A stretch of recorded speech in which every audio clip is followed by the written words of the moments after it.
कहानी की शुरुआत साल 2016 से होती है।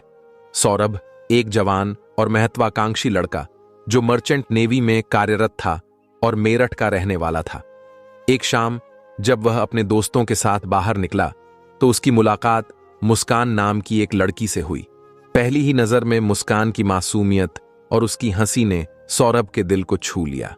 धीरे धीरे दोनों के बीच बातचीत होने लगी, जो दोस्ती में बदली और फिर धीरे धीरे इस रिश्ते ने प्यार का रूप ले लिया। जब मुस्कान ने सौरभ के प्रोफाइल और उसकी जिंदगी के बारे में जाना तो वह भी उसकी ओर आकर्षित होने लगी। वक्त के साथ उनका प्यार और मजबूत होता गया और आखिरकार उन्होंने शादी करने का फैसला कर लिया। लेकिन जब सौरभ ने अपने घर वालों से इस बारे में बात की तो उन्होंने साफ मना कर दिया। यह शादी नहीं हो सकती, यही शब्द थे उसके माता पिता के। मगर प्यार किसी की इजाजत का मोहताज नहीं होता। सौरभ और मुस्कान ने घर वालों की मर्जी के खिलाफ जाकर शादी कर ली। 2016 में बिना किसी शानो शौकत के, बस कुछ खास दोस्तों की मौजूदगी में उन्होंने अपने रिश्ते को नाम दे दिया। शादी के कुछ ही दिनों बाद सौरभ लंदन चला गया क्योंकि उसकी पोस्टिंग वहीं थी। मुस्कान मेरठ में अकेली रह गई। वक्त बीतता गया। सौरभ कभी कभी छुट्टी में वापस आता और फिर चला जाता। लेकिन कुछ वक्त बाद मुस्कान को एहसास हुआ कि सौरभ नेवी में नहीं है, बल्कि लंदन में किसी और काम से जुड़ा हुआ है। हालांकि ये बातें उनके प्यार के बीच नहीं आईं। देखते ही देखते 3 साल गुजर गए। 2019 आ गया। इन 3 सालों में उनके प्यार की निशानी के रूप में उनकी एक बेटी हुई। जब बेटी आई तो सौरभ के घर वालों का दिल थोड़ा पिघलने लगा। उन्होंने बेटी से मिलने की कोशिश की, मगर अब तक बहुत देर हो चुकी थी। सौरभ ने घर वालों से लगभग सारे रिश्ते तोड़ दिए थे। वह अपनी पत्नी और बेटी के साथ एक किराए के मकान में रहने लगा। लेकिन उसकी नौकरी ऐसी थी कि साल के 9 से 10 महीने वो विदेश में रहता और महज 2-3 महीने ही मेरठ में बिताता। मुस्कान अकेली रह गई थी। वो अपनी बेटी के साथ किराए के घर में रहती, उसका ख्याल रखती और प्ले स्कूल तक छोड़ने और लाने का काम खुद ही करती। फिर आया 2021। इस दौरान दुनिया में कोरोना फैल चुका था। लॉकडाउन के चलते सौरभ कुछ समय के लिए वापस मेरठ आ गया, लेकिन हालात सामान्य होते ही फिर से विदेश चला गया। इधर मुस्कान की जिंदगी में एक नया मोड़ आया। हर दिन की तरह एक रोज जब वह अपनी बेटी को प्ले स्कूल छोड़ने जा रही थी, तब उसकी मुलाकात साहिल शुक्ला से हुई। वे दोनों बचपन में एक साथ पढ़े थे। साहिल ने मुस्कान को देखकर उससे बात की। धीरे धीरे मुस्कान साहिल से कॉल में भी बात करना शुरू की। अकेलेपन में मुस्कान को एक हमदर्द मिल गया था। धीरे धीरे साहिल से उसकी दोस्ती गहरी होती गई और दोस्ती कब प्यार में बदल गई, दोनों को पता ही नहीं चला। अब साहिल का मुस्कान के घर आना जाना आम हो गया था। जब बेटी स्कूल में होती तब दोनों साथ वक्त बिताते। मकान मालिक को यह सब अजीब लगने लगा। 1-2 बार उसने देखा कि साहिल देर तक घर में बैठा रहता है। यहां तक कि एक बार उसने दोनों को शराब पीते हुए भी देख लिया। वो सोचने लगा, ये लड़का कौन है जो हर रोज आता है और इतनी देर तक रुकता है। फिर आया सन 2021। सौरभ अचानक लंदन से वापस आ गया। उसने आते ही मकान मालिक से मुलाकात की तो उसने धीरे से कह दिया, भाई साहब, आप जब बाहर रहते हैं तो आपकी गैर मौजूदगी में कोई और यहां आकर वक्त बिताता है। मैंने तो खुद देखा है। सौरभ के पैरों तले जमीन खिसक गई। उसने घर आकर सीधा मुस्कान का फोन उठाया, चेट पढ़ी। हर शब्द उसके दिल में किसी खंजर की तरह चुभ रहा था। उसे साफ समझ आ गया कि मुस्कान और साहिल के बीच सिर्फ दोस्ती नहीं थी, बात उससे कहीं आगे बढ़ चुकी थी। सौरभ ने मुस्कान को सामने बिठाया और कड़े शब्दों में पूछा, ये सब क्या है? मुस्कान ने पहले झूठ बोलने की कोशिश की, मगर जब सौरभ ने सबूत सामने रख दिए तो वो चुप हो गई। फिर बहस होने लगी। बात इतनी बढ़ी कि झगड़ा तू मैं से मारपीट तक पहुंच गया। गुस्से में आकर सौरभ ने कहा, अगर तुम्हें साहिल चाहिए तो ठीक है, मैं तुम्हें आजाद करता हूं। मुस्कान चुप रही। अब तक उसके मन में भी सौरभ के लिए कोई भावनाओं नहीं बची थी। उसने इस रिश्ते को बचाने की कोई कोशिश नहीं की। फिर सौरभ वापस लंदन चला गया। इस बार वो सिर्फ कुछ महीनों के लिए नहीं, बल्कि पूरे 2 साल के लिए गया। इधर मुस्कान और साहिल का रिश्ता और गहरा होता चला गया। साहिल की जिंदगी में कई अजीबोगरीब चीजें थीं। उसकी मां अब इस दुनिया में नहीं थी, लेकिन वो उससे बात करने का एक अजीब तरीका निकाल चुका था। उसके फोन में एक नंबर सेव था और उसी नंबर से उसने एक अकाउंट बनाया था। अपनी मां के नाम पर स्नैपचैट पर वो खुद को यकीन दिला चुका था कि उसकी माँ अब भी उससे जुड़ी हुई है। वो रोज उस अकाउंट से बातें करता, सवाल पूछता और जवाब भी उसी से आता। उसे लगता था कि उसकी माँ अभी उसकी जिंदगी का हिस्सा है, उसे राह दिखा रही है। मुस्कान को साहिल की इस कमी के बारे में पता चला तो वो उसी अकाउंट से साहिल को मैसेज करने लगी, लेकिन अंदाज वैसा ही था जैसे उसकी माँ उसे बातें कर रही हो। स्नैपचैट मैसेज, बेटा मुस्कान बहुत अच्छी लड़की है, तुम्हारी जिंदगी में आई है तो इसे मत खोना, वो तुम्हारा ख्याल रखेगी, तुम्हें कभी धोखा नहीं देगी, उसे हमेशा खुश रखना। साहिल स्नैपचैट के सामने बड़बड़ाते हुए, माँ आप भी यही कह रही हो तो फिर यह लड़की सच में मेरी किस्मत में है। साहिल को यकीन होने लगा कि उसकी माँ खुद उसे मुस्कान की तारीफ कर रही है। अब वो मुस्कान के प्यार में पहले से भी ज्यादा पागल हो गया। उसे लगा कि उसकी माँ खुद चाहती है कि वो मुस्कान से शादी करे। इधर सौरभ पूरी तरह से मुस्कान की जिंदगी से बाहर निकल चुका था और इस बार वो 2 साल तक लौट कर नहीं आया। उधर स्नैपचैट ने साहिल और मुस्कान को और पास कर दिया था। अब हालत ये हो गई कि साहिल के लिए मुस्कान से दूर रहना नामुमकिन हो गया था। एक दिन उसने गुस्से में कहा, तुम सौरभ से तलाक लो और मुझसे शादी करो। मुस्कान ने उसकी बात सुनी मगर ठंडी आवाज में बोली, तलाक लेने से क्या होगा, सौरभ फिर भी आसपास रहेगा, कुछ ना कुछ परेशानी खड़ी करेगा। अब साहिल के दिमाग में कुछ और ही चल रहा था। उसने मुस्कान की आंखों में देखा और धीरे से फुसफुसाया, तो रास्ता साफ करने का एक ही तरीका है, सौरभ को खत्म कर दो। मुस्कान सिहर गई। उसने साहिल की आंखों में देखा, वो मजाक नहीं कर रहा था। क्या तुम सच कह रहे हो? मुस्कान की आवाज धीमी मगर हैरानी से भरी थी। साहिल ने मुस्कुराते हुए कहा, हां, अगर वो जिंदा रहेगा तो हमारी जिंदगी बर्बाद कर देगा। इसे एक फिल्मी डायलॉग मत समझो, ये करने का टाइम आ गया है। पहले मुस्कान को यह सुनकर झटका लगा मगर फिर साहिल की बातों में आकर उसने भी तय कर लिया, अगर सौरभ नहीं रहेगा तो हमारी जिंदगी आसान हो जाए। अब बस उन्हें सही मौका चाहिए था। साहिल के चेहरे पर अब एक अलग ही खुशी थी। उसे लग रहा था कि अब मुस्कान सिर्फ उसकी हो, दोनों शादी करें, एक साथ जिंदगी बिताएंगे। मगर इसके लिए सौरभ को रास्ते से हटाना जरूरी था। अब्बास इसे अंजाम देने की देरी थी। दोनों ने प्लानिंग शुरू कर दी। सबसे बड़ा सवाल था, कत्ल कैसे होगा। मुस्कान और साहिल ने गूगल पर सर्च करना शुरू किया, अलग अलग तरीके पढ़े, वीडियो देखें, मगर हर बार कुछ ना कुछ अधूरा लग रहा था। फिर फैसला हुआ कि पहले सौरभ को बेहोशी की दवा दी जाएगी, फिर चाकू से वार कर दिया जाएगा।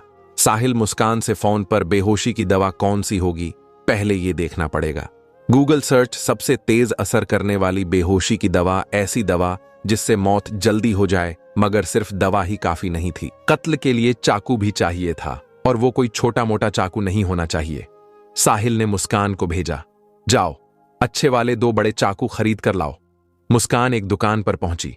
दुकानदार ने जब इतने बड़े चाकू खरीदते देखा तो हैरानी से पूछा, इतने बड़े चाकू का क्या करोगी? मुस्कान ने बिना झिझक कहा, मुर्गा काटने के लिए चाहिए। दुकानदार ने उसे 800 रुपये में 2 बड़े चाकू दे दिए। अब चाकू भी आ गए, दवा का इंतजाम भी हो रहा था। मगर कत्ल के बाद लाश का क्या किया जाए? पहले प्लान बना, लाश को किसी सुनसान जगह में दफना देंगे। सौरभ के घर वाले वैसे भी उससे ज्यादा लगाव नहीं रखते थे। शादी के बाद वह पहले से ही नाराज थे। अगर सौरभ गायब हो जाता तो कोई खास पूछताछ भी नहीं करता। मगर सवाल था, लाश को दफनाए कैसे? मुस्कान और साहिल को इसके बारे में ज्यादा जानकारी नहीं थी। अब दोस्तों से डायरेक्ट पूछते तो शक हो सकता था, इसलिए साहिल चालाकी से पूछना शुरू किया। साहिल ने अपने दोस्त से कैजुअली तरीके से पूछा, अरे यार, पूजा सामग्री अगर जमीन में दबानी हो तो कितना गहरा गड्ढा खोदना चाहिए? बस हल्का सा खोद कर डाल दो, ज्यादा गहराई की जरूरत नहीं होती। साहिल ने झिझकते हुए फिर पूछा, और अगर कुछ बड़ा गाड़ना हो तो? अब दोस्त चौंकना हो गया, तुम यह सब क्यों पूछ रहे हो? कुछ गलत करने का प्लान तो नहीं बना रहा? साहिल घबरा गया। अगर दोस्त ने पुलिस को बता दिया तो पूरा प्लान बर्बाद हो सकता था। उसने झटपट बात पलट दिया और किसी और टॉपिक पर बात करने लगा। अब साहिल को समझ आ गया था कि लाश को जमीन में दफनाना बहुत रिस्की हो सकता है। अब नया प्लान बना। साहिल ने मुस्कान से कहा, एक ड्रम खरीदते हैं, उसमें लाश के टुकड़े डालेंगे और ऊपर से सीमेंट से पैक कर देंगे, किसी को पता भी नहीं चलेगा। मुस्कान ने साहिल की आंखों की ओर देखा। वह ठंडे दिमाग से सोच रहा था। उसमें ना कोई डर था, ना ही पछतावा। मुस्कान ने गहरी सांस ली और धीरे से कहा, ठीक है, मगर कोई गलती नहीं होना चाहिए। कत्ल का तरीका तय हो चुका था, चाकू भी लाए जा चुके थे, दवा का इंतजाम भी हो रहा था। अब बस इंतजार था सौरभ के हिंदुस्तान लौटने का। तमाम लड़ाइयां और गलत फहमियां के बावजूद सौरभ ने लंदन से मेरठ लौटने का मन बना लिया। मुस्कान को पहले ही खबर दे दी थी, मैं 24 फरवरी को आ रहा हूं, तुम्हारा जन्मदिन साथ मनाएंगे, हम तीनों, तुम, मैं और हमारी बेटी। मुस्कान ने यह बात साहिल को बताई। बस फिर क्या था, दोनों ने फौरन फैसला किया, कत्ल 25 फरवरी को ही होगा। प्लान एकदम साफ था, शराब में बेहोशी की दवा मिलानी है, सौरभ को पिलानी है और जैसे ही वह बेहोश हो चाकू से वार कर देना है। 25 फरवरी की रात आई, घर में जन्मदिन का जश्न मनाया गया, हंसी मजाक हुआ, लेकिन कोई नहीं जानता था कि इस जश्न के पीछे मौत की साजिश रची जा रही थी।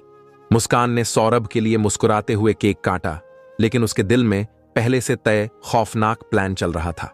जैसे ही रात बढ़ी, मुस्कान ने शराब में बेहोशी की दवा मिला दी। अब बस इंतजार था कि सौरभ इसे पी ले और बेहोश हो जाए, लेकिन सौरभ हंसते हुए, आज नहीं पीऊंगा। मुस्कान का चेहरा उतर गया, पूरी साजिश नाकाम हो गई। वो जबरदस्ती पीला भी नहीं सकती थी क्योंकि शक हो सकता था। अब क्या किया जाए? सौरभ इस बार बच गया था। अगले दिन मुस्कान और साहिल फिर मिले। दोनों के चेहरे पर झुंझलाहट थी। अब क्या करें? थोड़ी देर सोचने के बाद साहिल बोला, 3 मार्च यही सही मौका है। 3 मार्च क्योंकि उसी दिन उनकी बेटी का 2nd क्लास का आखिरी एग्जाम था। मुस्कान की प्लानिंग थी कि जैसे ही पेपर खत्म होगा वह अपनी बेटी को अपनी मां के पास भेज देगी, तब घर में सिर्फ पति पत्नी होंगे, कत्ल करना आसान होगा। 3 मार्च आ गया, बेटी को अपनी मां के घर छोड़ दिया। अब घर में सिर्फ सौरभ और मुस्कान थे।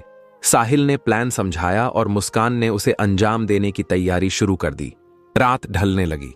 पिछली बार शराब में दवा मिलाने का प्लान फेल हो चुका था, इसलिए इस बार मुस्कान ने नई चाल चली। सौरभ अपनी मां के हाथों बना हुआ कोफ्ता लाया था और उसने मुस्कान से कहा, इसे गर्म कर दो। यही मौका था। मुस्कान ने कोफ्ते में बेहोशी की दवा मिला दी और फिर प्यार से खाना परोस दिया। सौरभ ने बिना कुछ सोचे समझे खाना खाया। कुछ ही देर में उसकी आंखें भारी होने लगीं और फिर वह बेहोश हो गया। रात के ठीक 12 बजे मुस्कान ने साहिल को फोन किया, वो बेहोश हो गया है, अब आ जाओ। बिना कुछ पूछे साहिल ने बाइक उठाई और तेजी से मुस्कान के घर की तरफ निकल पड़ा। घर पहुंचते ही दोनों ने जेब से चाकू निकाले। ये खेल अब अपने अंतिम और सबसे खौफनाक मोड़ पर था। मुस्कान के हाथ कांप रहे थे, सीने में दिल की धड़कन जैसे कानों में गूंज रही थी। खंजर उसकी मुट्ठी में था, लेकिन हौसला जैसे उससे दूर होता जा रहा था। उसने घबराई हुई नजरों से साहिल को देखा, फिर धीरे से कहा, मुझसे नहीं होगा। उसकी आवाज में डर था, दर्द था और बेबसी भी। साहिल ने उसकी ठंडी हथेली पर अपनी गर्म उंगलियां रखीं और कहा, तुम्हें ही करना होगा पत्नी हो, पहला वार तुम्हारा होगा। उसकी आवाज सख्त थी। मुस्कान ने सर हिलाया, मगर हाथ आगे नहीं बढ़ा। साहिल झुंझला गया। उसने उसका हाथ पकड़ा, खंजर को धीरे धीरे सौरभ के सीने तक ले गया। मुस्कान का पूरा शरीर कांपने लगा। साहिल ने कहा, बस एक हल्की सी चोट बाकी, देख लूंगा। मुस्कान के हाथ अब भी रुके हुए थे। तभी अचानक साहिल ने उसके हाथ पर जोर से वार किया। खंजर तेजी से सीने में उतर गया। एक हल्की कराह, फिर खामोश। सौरभ की सांसें कुछ देर तक लड़खड़ाई, फिर सब कुछ शांत हो गया। कमरे में सिर्फ खौफनाक सन्नाटा था। मुस्कान सुन्न खड़ी थी। उसके हाथ अभी खंजर थामे हुए थे, मगर दिमाग ने काम करना बंद कर दिया था। साहिल ने झटके से खंजर खींचा, अब इसे खत्म करते हैं। साहिल ने जेब से एक तेज धार वाला चाकू निकाला और बिना रुके सौरभ की दोनों हथेलियां काट दी। खून फर्श पर बहने लगा। मुस्कान कांपते हुए दीवार से सट गई। उसकी आंखें फैल गईं। साहिल को कोई झिझक नहीं थी। उसने गर्दन पकड़ी और एक झटके में सिर अलग कर दिया। मुस्कान की रूह कांप गई, मगर अब पीछे हटने का कोई रास्ता नहीं था। पहले से खरीदे गए 2 बैग कमरे में रखे थे। एक बैग में सिर और दोनों हथेलियां डाली गईं। दूसरे में सौरभ का साहिल ने धड़ वाला बैग घसीट कर बेड के नीचे रख दिया। बाकी काम में निपटा दूंगा, कहकर साहिल सिर और हथेलियों वाला बैग उठाकर घर से निकल गया। रात के 3 बजे वो अपने घर की ओर बढ़ रहा था, जो मुस्कान के घर के पड़ोस में ही था। कमरे में अब बस मुस्कान थी। जिस बेड पर वो रोज सोती थी, उसी के नीचे आज उसका पति पड़ा था। बिना सिर, बिना हथेलियों के वो लेटने की कोशिश कर रही थी, मगर आंखें बंद होते ही खून से लथपथ सौरभ का चेहरा दिखता सांसें तेज हो गई। घबराहट बढ़ने लगी। कमरे में उसे एक अजीब सर्द एहसास होने लगा। मैं यहां अकेले नहीं रह सकती, मुझे डर लग रहा है। उसने हड़बड़ाते हुए साहिल को फोन लगाया। डर लग रहा है। साहिल हंसा। तो मेरे घर आ जाओ। मुस्कान को और कुछ नहीं सूझा। वो कांपते हुए बाहर निकली, सड़क पार की और साहिल के घर के दरवाजे तक पहुंची। रात का सन्नाटा था। सिर झुकाकर वो साहिल के घर का अंदर चली गई। सुबह सूरज की किरणें कमरे में दस्तक दे रही थीं, मगर अंदर एक अजीब सा सन्नाटा पसरा था। साहिल और मुस्कान गहरी नींद में थे, जैसे कुछ हुआ ही ना हो, लेकिन हकीकत कुछ और थी। जैसे ही साहिल की आंख खुली, उसने तुरंत बैग उठाया और अपने घर चला गया। कुछ घंटों बाद वो वापस आया। चेहरे पर वहीं ठंडा सन्नाटा था। अब काम खत्म करना है, उसने मुस्कान से कहा। मुस्कान ने कहा, कैसा काम? मुस्कान सहम गई। साहिल ने मुस्कान से कहा, सीमेंट लेकर आओ। मुस्कान चुपचाप मार्केट गई और एक बोरी सीमेंट लेकर आई, लेकिन साहिल ने सिर हिलाया। एक से कुछ नहीं होगा, और लेकर आओ। वो फिर गई, दूसरी बोरी सीमेंट लेकर आई। साहिल ने दरवाजा अंदर से बंद किया। कमरे के एक कोने में एक बड़ा ड्रम पहले से रखा था। साहिल ने उसे लिटाया और बैग से सौरभ के शरीर के 3 टुकड़े निकाले। सिर, धड़ और दोनों हथेलियां। मुस्कान की सांसें तेज हो गईं। साहिल ने बिना रुके लाश को ड्रम में डाल दिया, फिर सीमेंट की बोरी पलट दी, उसमें पानी मिलाया और देखते ही देखते ड्रम भर गया। अब कोई इसे ढूंढ नहीं सकता। साहिल मुस्कुराया। ढक्कन बंद कर दिया गया। ड्रम को कमरे में एक कोने में छोड़ दिया गया, जैसे कोई मामूली सामान हो। इसके बाद सफाई का काम शुरू हुआ। साहिल ने ऑनलाइन 10 किलो ब्लीच मंगवाई। पूरा घर चुपचाप साफ किया जाने लगा, हर सबूत मिटाया जाने लगा। ये खेल का पहला भाग था जो खत्म हो चुका था।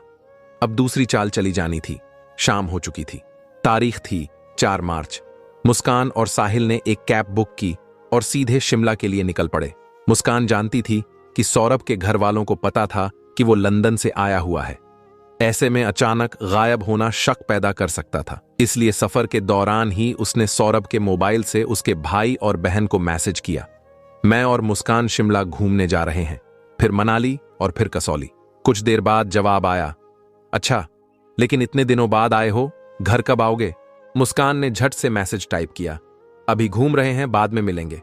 इस बीच वे शिमला से मनाली और फिर कसौल घूमते रहे। होली आ गई।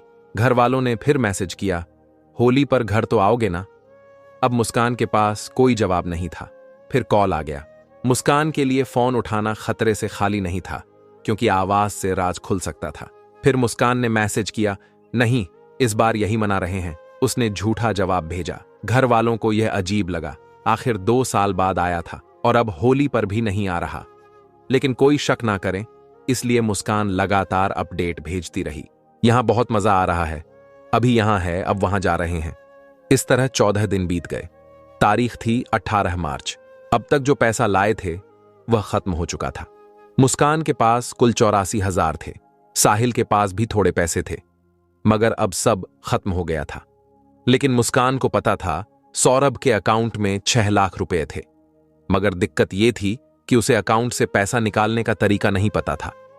वह सोच में पड़ गई। आखिरकार उसने अपनी मां को फोन किया, मां ये बताओ, सौरभ के बैंक से पैसे कैसे निकाल सकते हैं? मां चौंक गई। सौरभ तो तुम्हारे पास है ना, तुम दोनों शिमला मनाली घूम रहे हो, फिर मुझसे क्यों पूछ रही हो? और पैसे निकालने की जरूरत ही क्या है? सौरभ से मांग लो, मां ने कहा। मुस्कान चुप रह गई।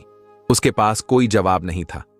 लेकिन फिर अचानक उसके मुंह से वो बात निकल गई जो कभी बाहर नहीं आनी चाहिए थी। सौरभ तो है ही नहीं, वो मर चुका है। मां के हाथ से फोन गिरते गिरते बचा। उनकी बेटी अगर चाहती तो ये बात छुपा सकती थी, मगर कुछ अजीब था। पहले ही होली पर घर न आने की जिद और अब अचानक बैंक से पैसे निकालने की बात। मां को बेचैनी होने लगी। उन्हें पहले से मुस्कान के पिछले रिश्ते के बारे में सब पता था। दिल धड़कने लगा, कुछ तो गड़बड़ थी। बिना देर किए वे सीधे पुलिस स्टेशन पहुंची। साहब, मेरी बेटी ने कुछ गलत किया है। उसने कहा कि सौरभ अब इस दुनिया में नहीं है। पुलिस तुरंत हरकत में आ गई। मुस्कान 14 दिनों से गायब थी। मामला संगीन था। उधर इत्तेफाक से 18 मार्च को ही मुस्कान और साहिल घर लौट आए। जैसे ही वे घर पहुंचे, कुछ ही देर में पुलिस भी वहां धमक गई। घर में घुसते ही पुलिस की नजर कोने में रखे एक बड़े ड्रम पर पड़ी। ड्रम इतना भारी था कि शक होना लाजमी था। पुलिस ने दोनों से पूछताछ शुरू कर दी। घर की तलाशी ली जाने लगी। ड्रम को खोलने की कोशिश की गई, मगर वो इतना ठोस हो चुका था कि किसी भी औजार से नहीं खुल रहा था। अब कोई शक की गुंजाइश नहीं थी। पुलिस ने तुरंत एक टेम्पो बुलाया और ड्रम को उठाकर मुर्दा घर भेज दिया। अब सबसे जरूरी काम था ड्रम को खोलना। एक मैकेनिक बुलाया गया। उसने गैस कट्टर से ड्रम को काटना शुरू किया। ड्रम की परत हटी तो अंदर ठोस सीमेंट का एक भारी भरकम टुकड़ा निकला। अब उसे तोड़ना जरूरी था। कई हथौड़े पड़े, मशीनें चलाई गईं। धीरे धीरे सीमेंट चटकने लगा। कुछ ही देर में अंदर से जो निकला उसने सबको सन्न कर दिया। एक कटा हुआ सिर, एक धड़ दो अलग अलग था, लेकिन दोनों पैर गायब थे। पुलिस को अब किसी कबूलनामे की जरूरत नहीं थी। पुलिस ने दोनों को दबोच लिया और जेल लेकर चले गए। तो दोस्तों, ये थी आज की सच्ची घटना। अगर अभी तक आप वीडियो को लाइक नहीं किए हैं तो लाइक करके चैनल को सब्सक्राइब जरूर कीजिएगा। धन्यवाद।